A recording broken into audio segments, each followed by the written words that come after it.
आज हम पढ़ेंगे पाठ 4 राम का वनगमन। पिछले अध्याय में हमने पढ़ा था कैकेयी ने राजा दशरथ से 2 वरदान मांगे थे। पहला वरदान भरत का राज्याभिषेक और दूसरा वरदान था राम को 14 साल के लिए वनवास। आज अध्याय 4 में हम राम का वनगमन के बारे में पढ़ेंगे। कोप भवन के घटनाक्रम की जानकारी बाहर किसी को नहीं थी। कोई भी व्यक्ति नहीं जानता था कि कोप भवन के अंदर क्या घटना चल रही है, यानी राजा दशरथ और कैकेयी के बीच में आपस में क्या बात चल रही है, इस बारे में जानकारी बाहर किसी को भी नहीं थी। यद्यपि सभी सारी रात जागे थे। कैकेयी अपनी जिद पर अड़ी हुई थी। राजा दशरथ उन्हें समझाते हुए, वो दोनों इसलिए जागे हुए थे कि कैकेयी अपनी जिद पे अड़ी हुई थी और राजा दशरथ उनको समझा रहे थे कि जो वो 2 वरदान मांग रही हैं वो गलत है। और नगरवासी इसलिए जाग रहे थे क्योंकि उन्हें राज्याभिषेक की तैयारी करनी थी। गुरु वशिष्ठ की आंखों में भी नींद नहीं थी। आखिर राम का अभिषेक था। दिन चढ़ते के साथ ही, यानी इन द मॉर्निंग, सुबह के समय चहल पहल और बढ़ गई। हर व्यक्ति शुभ घड़ी की प्रतीक्षा में। महामंत्री सुमंत्र कुछ असहज थे। असहज यानी वो नॉर्मल नहीं थे, कुछ असहज थे। वो महर्षि के पास आए। दोनों ने महाराज के बारे में चर्चा की। दोनों ने आपस में महाराज के बारे में एक दूसरे से पूछा। पिछली शाम से किसी ने महाराज को नहीं देखा था। कुछ लोगों के लिए इसका कारण आयोजन की व्यस्तता थी। कुछ लोग मान रहे थे कि महाराज इसलिए भी नहीं दिखाई दे रहे हैं क्योंकि हो सकता है, क्योंकि ये आयोजन किया जा रहा है, उनका राम का राज्याभिषेक किया जा रहा है, तो हो सकता है इस आयोजन की वजह से महाराज दशरथ जो है वो काफ़ी बिजी हो, इसीलिए दिखाई नहीं दे रहे। महर्षि ने सुमंत्र को राजभवन भेजा। समय तेजी से बीत रहा था। शुभ घड़ी निकट आ रही थी। शुभ घड़ी किस चीज़ की? राम की राज्याभिषेक की। सारी तैयारियां हो चुकी थी, केवल महाराज का आना शेष था। सुमंत्र तत्काल राजभवन पहुंचे। तत्काल यानी जल्दी से राजभवन पहुंचे। कैकेयी के महल की सीढ़ियां चढ़ते हुए सुमंत्र को एक अनजान डर ने घेर लिया था। जब वो माता कैकेयी के महल की सीढ़ियां चढ़ रहे थे तो उन्हें एक अजीब से डर ने उन्हें घेर लिया था। वो डरे हुए थे। देखा कि महाराजा पलंग पर पड़े हैं, बीमार दीनहीन। उन्होंने देखा कि महाराज दशरथ जो हैं पलंग पर लेटे हुए हैं। जैसा लग रहा है जैसे कि वो बहुत बीमार हैं, दीनहीन हैं। सुमंत्र को मन भापते हुए कैकेयी ने कहा। जैसे सुमंत्र ने महाराज दशरथ को देखा तो उनके मन को भापते हुए कैकेयी ने कहा, चिंता की कोई बात नहीं है मंत्रीवर। महाराज राज्याभिषेक के उत्साह में रात भर जागे हैं। वे बाहर निकलने से पूर्व राम से बात करना चाहते हैं। वो थोड़े से तबीयत उनकी खराब है, लेकिन डरने की कोई बात नहीं। आप ऐसा करिए कि वो राम को बुला के ले आइए। वो इस कमरे से बाहर निकलने से पहले जो है वो राम से बात करना चाहते हैं। कैसी बात? सुमंत्र ने पूछा। मैं नहीं जानती, अपने मन की बात वे राम को ही बताएंगे। आप उन्हें बुला लाइए। दशरथ ने बहुत क्षीण स्वर में राम को बुलाने की आज्ञा दी। बहुत धीरे से आवाज में उन्होंने कहा, जाओ और जाके राम को बुला लाओ। सुमंत्र के मन में कई तरह की आशंकाएं थी। अब उनके दिमाग में कई तरह से आशंकाएं घूम रही थी। वो विचार घूम रहे थे कि हुआ क्या है, आखिर ऐसा क्या हुआ है, पर वह उन्हें टालते रहे। राम के निवास के बाहर भारी भीड़ थी। जहाँ राम बैठे हुए थे उनके घर के बाहर जो थी बहुत भीड़ थी। लक्ष्मण भी वहीं थे। भवन को सजाया गया था। उसकी चमक दमक देखने योग्य थी। सुमंत्र को देखकर कोलाहल बढ़ गया। जैसे लोगों ने सुमंत्र को देखा तो लोगों के बीच में हलचल, कोलाहल जो था वो बढ़ गया था। उन्हें समझ में आ गया था सुमंत्र जो है अब राम को लेने आए हैं और उनका राज्याभिषेक होने वाला है। लोगों के लिए यह एक संकेत था, राज्याभिषेक के लिए राम को आमंत्रित करने का। सुमंत्र ने कहा, राजकुमार, महाराज ने आपको बुलाया है, आप मेरे साथ ही चले।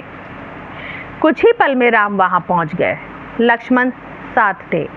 दोनों भाई विस्मित थे। दोनों बड़े ही आश्चर्य में थे। वे राजसी वस्त्रों में थे, राजसी यानी राजा के वस्त्रों में थे, वस्त्र यानी कपड़ों में थे, सजे धजे। लोग जय जयकार करने लगे, पुष्प वर्षा होने लगी। राजकुमार समझ नहीं पा रहे थे कि महाराज ने उन्हें अचानक क्यों बुलाया। लोग समझ रहे थे कि राम राज्याभिषेक के लिए जा रहे हैं। लोग बाग ये जब उन्होंने देखा कि राम जा रहे हैं सुमंत के साथ, तो उन्होंने सोचा कि राम का राज्याभिषेक हो रहा है, इसलिए वो जा रहे हैं। महल में पहुंचकर राम ने पिता को प्रणाम किया, फिर माता कैकेयी को। राम को देखते ही राजा दशरथ बेसुध हो गए, उनकी सुध-बुध खो गई, यानी बेहोश से हो गए। उनके मुंह से एक हल्की सी आवाज निकली, राम। उन्हें होश आया, तब भी वे कुछ बोल नहीं सके। थोड़ी देर तक चुप्पी रही, असहज सन्नाटा। थोड़ी देर तक बिल्कुल शांति रही, ऐसा सन्नाटा जो कि बिल्कुल सहज नहीं था, अलग सा सन्नाटा था। कोई कुछ नहीं बोला तो राम ने पिता से पूछा, क्या मुझसे कोई अपराध हुआ है? कोई कुछ बोलता क्यों नहीं? आप ही बताइए माता। उन्होंने कहा, राम ने बोला कि यहाँ पे इतना सन्नाटा है, सब चुप है, तो प्लीज़ माते आप ही मुझे बता दीजिए कि हुआ क्या है। महाराज दशरथ ने मुझे एक बार 2 वरदान दिए थे। कैकेयी ने बोलना शुरू किया। मैंने कल रात वही दोनों वर मांगे जिससे वे पीछे हट रहे हैं। उन्होंने कहा, एक बार महाराज ने जो है मुझे 2 वरदान दिए थे और मैंने वो 2 वरदान कल रात को मांगे, और अब राजा जो है वो उसे देने से मना कर रहे हैं। यह शास्त्र सम्मत नहीं है, यानी ये शास्त्रों में लिखा हुआ नहीं है, गुरुकुल की नीति के विरुद्ध है, और वो इन दोनों वरदानों को देने से मना कर रहे हैं, और ये सब काम जो है ये रघुकुल की नीति नहीं है। कैकेयी ने बोलना जारी रखा, मैं चाहती हूँ राज्याभिषेक भरत का हो और तुम 14 वर्ष के लिए वन में रहो। महाराज यही बात तुमसे नहीं कह पा रहे हैं। कैकेयी ने ये सारी बातें राम को बताई। राम संयत रहे, यानी बिल्कुल स्थिर रहे, कुछ नहीं बोले। उन्होंने दृढ़ता से कहा, पिता का वचन अवश्य पूरा होगा। भरत को राजगद्दी दी जाए, मैं आज ही वन चला जाऊंगा। उन्होंने कहा कि पिता ने जो आपको वचन दिया है, उस वचन को वो 100% जो है वो पूरा होगा। मैं भरत को राजगद्दी दे दी जाए, मैं वन चला जाऊंगा। राम की शांत और सधी हुई वाणी सुनकर कैकेयी के चेहरे पर प्रसन्नता छा गई, वो बड़ी खुश हो गई। उनकी मनोकामना पूर्ण हुई, उनकी मन की जो इच्छा थी वो पूर्ण हो गई।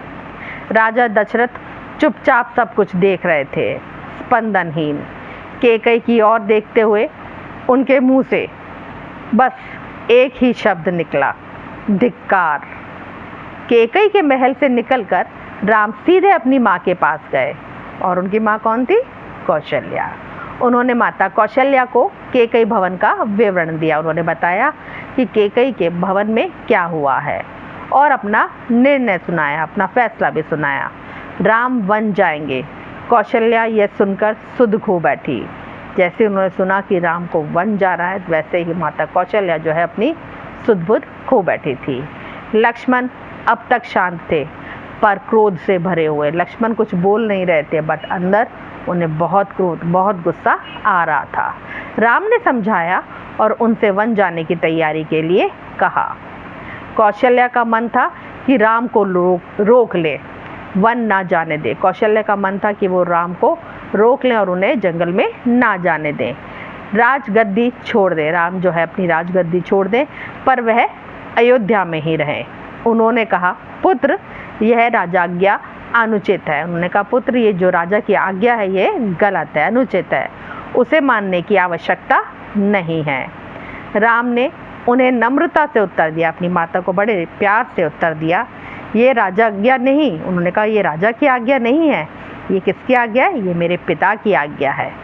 उनकी आज्ञा का उल्लंघन मेरी शक्ति से परे है। आप मुझे आशीर्वाद दें। लक्ष्मण से राम का संवाद जारी रहा। लक्ष्मण और राम भी लगातार बातें कर रहे थे। राम ने वनगमन को भाग्यवश आया उलटफेर का। राम ने कहा कि ये भाग्य में लिखा हुआ था शायद मेरे, इसीलिए ऐसा हुआ है। लक्ष्मण लेकिन इस बात से सहमत नहीं थे। वे इसे कायरों का जीवन मानते थे। वो बोल रहे थे कि ये कायरों का जीवन है। उन्होंने राम से कहा, आप बाहुबल से अयोध्या का राज सिंहासन छीन ले, कि आप बहुत ताकतवर हैं, आप अपनी ताकत से इस अयोध्या का राज सिंहासन जो है वो छीन ले, देखता हूँ कौन विरोध करता है। ये सब लक्ष्मण जो है राम से कह रहे थे। अधर्म का सिंहासन मुझे नहीं चाहिए। राम ने कहा कि मुझे अधर्म का सिंहासन, जो धर्म के विपरीत है, ऐसा सिंहासन मुझे नहीं चाहिए। मैं वन जाऊंगा, मेरे लिए तो जैसा राज सिंहासन वैसा ही वन। कौशल्या ने स्वयं को संभाला, खुद को संभाला, उठी और राम को गले लगा लिया। वे राम के साथ वन जाना चाहती थी। राम ने मना कर दिया। कौशल्या ने कहा कि मैं भी तुम्हारे साथ वन चलती हूँ, लेकिन राम ने उन्हें मना कर दिया। उन्होंने कहा कि वृद्ध पिता को आपके सहारे की अधिक आवश्यकता है। उन्होंने कहा माँ, पिताजी को आपके सहारे की ज़्यादा आवश्यकता है। कौशल्या ने राम को विदा करते हुए कहा, जाओ पुत्र, 10 दिशाएं तुम्हारे लिए मंगलकारी हो, मैं तुम्हारे लौटने तक जीवित रहूंगी।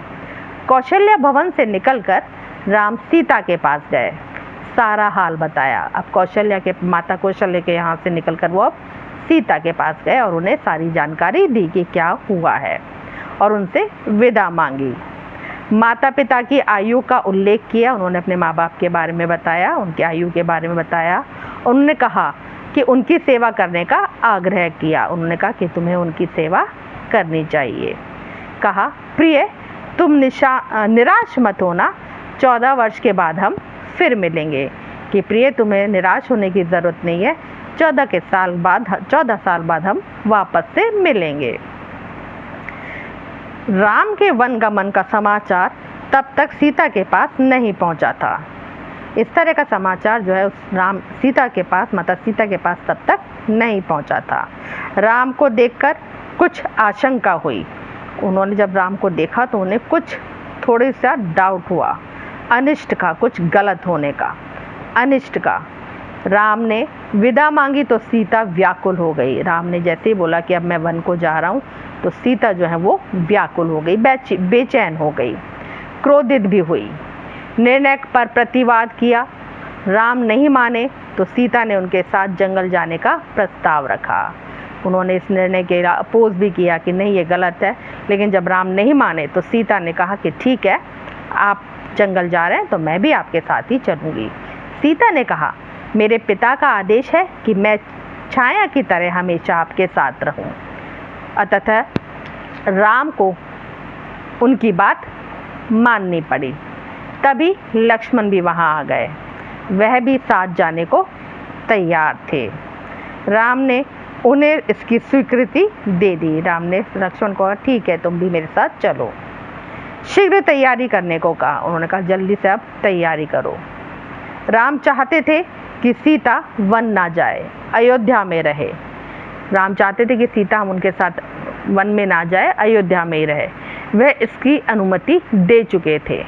फिर भी उन्होंने एक और प्रयास किया। उन्होंने अनुमति दे दी थी कि तुम ठीक है मेरे साथ जंगल चलो, लेकिन वो फिर भी एक और चांस चाहते थे कि हो सके तो सीता को मना ले कि वो अयोध्या में ही रहे। उन्होंने सीता से कहा, सीते, वन का जीवन बहुत कठिन है, ना रहने का ठीक स्थान है, ना भोजन का ठिकाना, कठिनाइयाँ कदम कदम पर। तुम महलों में पली हो, ऐसा जीवन कैसे जी सकोगी? सीता ने उत्तर नहीं दिया, मुस्कुरा दी। उन्हें पता था कि राम अपने दिए वचन से पलट नहीं सकते। राम वन जा रहे थे, यह समाचार पूरे नगर में फैल चुका था। नगरवासी दशरथ और कैकेयी को धिक्कार रहे थे। कुछ देर पहले तक जहां उत्सव की तैयारियां थी, वहीं उदासी ने घर कर लिया था। सड़कें गीली थीं लोगों के आंसुओं से। लोग इतना रो रहे थे कि पूरी सड़कें जो हैं वो गीली हो गई थी। और क्यों रो रहे थे? क्योंकि उन्हें पता चला राम, सीता और लक्ष्मण जो है वो वन को जा रहे हैं। सबकी इच्छा थी कि राम और सीता को वन ना जाने दिया जाए। वह उन्हें रोकना चाहते थे पर बेबस थे।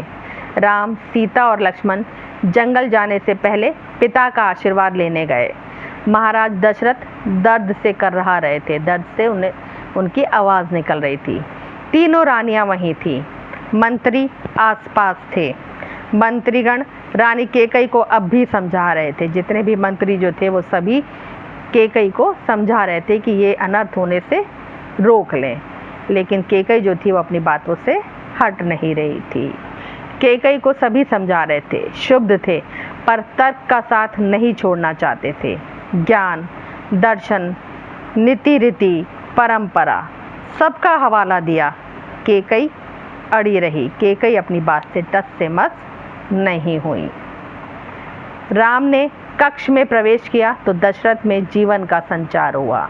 जैसे ही राम ने कक्ष में या उस कमरे में प्रवेश किया, अंदर गए, वैसे ही दशरथ को ऐसा लगा कि उनमें वापस से जीवन आ गया है।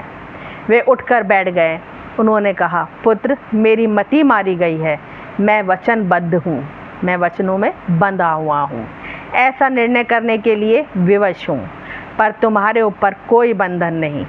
मुझे बंदी बना लो, मुझे मतलब अपना बंदी बना लो, मुझे कैद में रख दो और राज संभालो। यह राज सिंहासन तुम्हारा है, केवल तुम्हारा।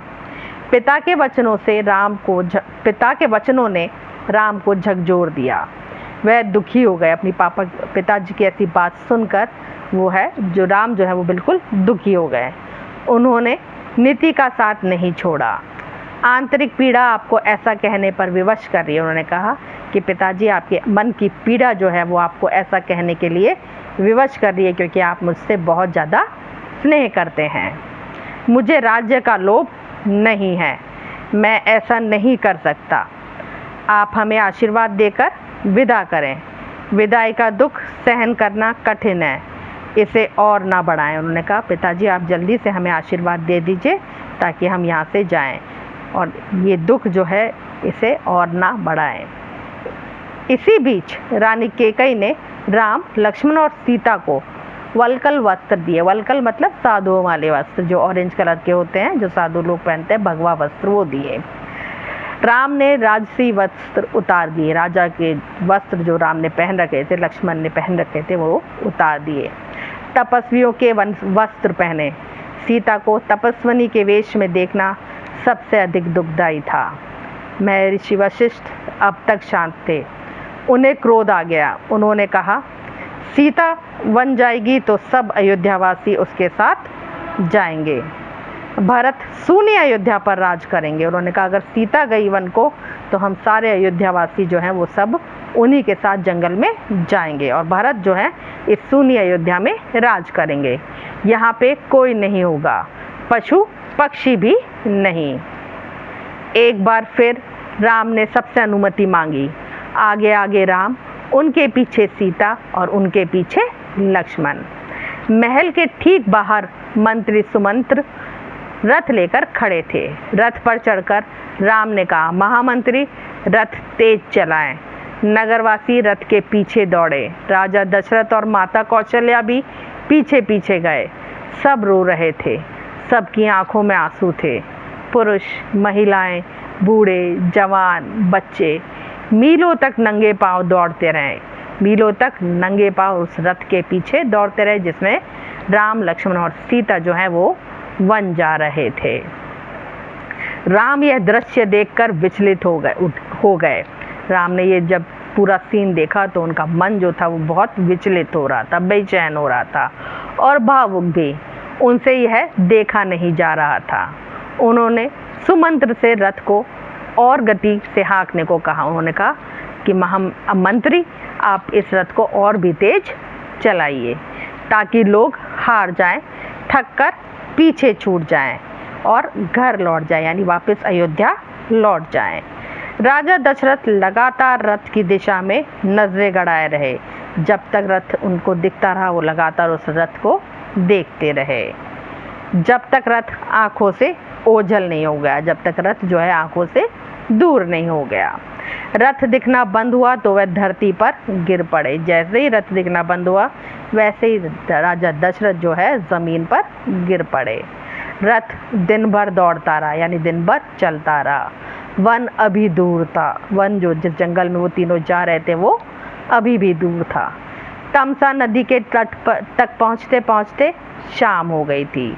वनवासियों ने रात वहीं बिताई। वो तमसा नदी के तट पर पहुँचे और वहाँ जब पहुँचे तब तक शाम हो चुकी थी और तीनों वनवासियों ने वहीं पर रात बिताई। अगली सुबह वह दक्षिण दिशा की ओर चले। हरे भरे खेतों के बीच से गोमती नदी पार कर राम, सीता और लक्ष्मण सई नदी के तट पर पहुंचे। महाराज दशरथ के राज्य की सीमा वहीं समाप्त होती है। महाराज दशरथ का जो राज्य की सीमा थी वो वहीं पर समाप्त होती है। राम ने मुड़कर अपनी जन्मभूमि को देखा। राम पीछे मुड़े और उन्होंने अपनी जन्मभूमि को देखा और उसे प्रणाम किया और कहा, हे जननी, अब 14 वर्ष बाद ही तुम्हारे दर्शन कर सकूंगा। उन्होंने कहा, हे जननी, अब 14 साल बाद ही वापस आपके दर्शन कर सकूंगा। शाम होते होते वे गंगा के किनारे पहुंच गए। नेक्स्ट डे शाम होते होते वो गंगा के किनारे पे पहुंच गए। श्रृंगवेरपुर गांव में निषाद राज घू ने उनका स्वागत किया। राम ने रात वहीं विश्राम किया। घूराज के अतिथि के रूप में वन क्षेत्र आ गया था, यानी अब जंगल का एरिया जो है वो शुरू होने वाला था। नदी के उस पार, जैसे ही नदी क्रॉस कर लेंगे उसके बाद आगे जंगल है। अगली सुबह राम ने महामंत्री को समझा बुझाकर वापस भेज दिया। सुमंत्र को समझा बुझाकर उन्होंने कहा, अब आप वापस अयोध्या लौट जाइए। दोनों राजकुमारों और सीता ने नाव से नदी पार की। तीनों जनों ने नाव से नदी पार की।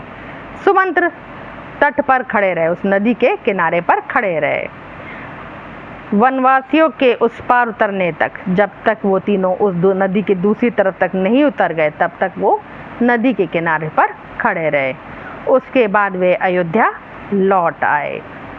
सुमंत्र का खाली रथ अयोध्या पहुंचा, यानी अब वो तीनों वनवासी राम, लक्ष्मण और सीता उस रथ में नहीं थे, तो लोगों ने उसे घेर लिया। वे राम के बारे में जानना चाहते थे। सुमंत्र बिना कुछ बोले सीधे राजभवन में गए। राजा दशरथ कौशल्या भवन में थे। राजा दशरथ जो थे वो कहाँ थे? अब कौशल्या भवन में थे, बहुत बेचैन, सुमंत्र की प्रतीक्षा में, सुमंत्र के इंतजार में। उन्होंने कहा, महामंत्री, राम कहाँ हैं? सीता कैसी है? लक्ष्मण का क्या समाचार है? वे कहाँ रहते हैं? क्या खाते हैं? सुमंत्र की आंखों में आंसू थे। उन्होंने एक एक कर महाराज के सभी प्रश्नों का उत्तर दिया। सुमंत्र को पता था कि दशरथ को इन उत्तरों में संतोष नहीं होगा। महाराज की बेचैनी बनी रही और बढ़ती गई। वनगमन के 6ठे दिन दशरथ ने प्राण त्याग दिए, यानी वो स्वर्ग को सिधार गए। राम का वियोग उनसे सहा नहीं गया, राम से दूरी उनसे सही नहीं गई और राम, सीता और लक्ष्मण के वन जाने के 6th डे के बाद ही वो उनकी डेथ हो गई। दूसरे दिन महर्षि वशिष्ठ ने मंत्री परिषद से चर्चा की। नेक्स्ट डे जो है महर्षि वशिष्ठ ने पूरी मंत्री परिषद से बात करी। सबकी राय थी कि राजगद्दी खाली नहीं रहनी चाहिए। सभी लोगों ने कहा कि राजगद्दी को खाली नहीं रखना चाहिए। तय हुआ कि भरत को तत्काल अयोध्या बुलाया जाए। बाद में ये तय हुआ कि अब भरत को कैकेयी राज से अयोध्या बुला लिया जाए। घुड़सवार दूत रवाना किए गए। घुड़सवार जो थे, घोड़े पे सवार करके दूत को जो है मैसेंजर को भेजा गया, इस निर्देश के साथ, इस इंस्ट्रक्शंस के साथ कि उन्हें अयोध्या की घटनाओं के संबंध में मौन रहना है। उन्होंने ये मैसेंजर को कहा कि आप कुछ भी भरत को नहीं बताएंगे कि अयोध्या में क्या हो रहा है। इस बात का निर्देश देते हुए घुड़सवार को भरत को लाने के लिए भेज दिया गया। आइए अब इस पाठ के प्रश्न उत्तर करते हैं। कैकेयी ने राम, लक्ष्मण और सीता को वनगमन के समय क्या दिया? आपको पता है, उन्होंने वनगमन के समय उन्हें वल्कल वस्त्र दिए थे, यानी भगवा रंग के जो वस्त्र होते हैं, जो तपस्वियों के वस्त्र होते हैं, वो दिए। महल से बाहर कौन रथ लेकर खड़े थे? महल से बाहर सुमंत्र रथ लेकर खड़े थे। श्रृंगवेरपुर पहुंचकर राम किसके अतिथि बनकर रहे? श्रृंगवेरपुर पहुंचकर राम निषाद राज घू के अतिथि बनकर रहे। अयोध्या की सीमा पहुंचकर राम ने सुमंत्र से क्या कहा? अयोध्या की सीमा पहुंचकर राम ने सुमंत्र को रथ तेज चलाने के लिए कहा। दशरथ ने प्राण कब त्याग दिए? वनगमन के छठे दिन दशरथ ने प्राण त्याग दिए।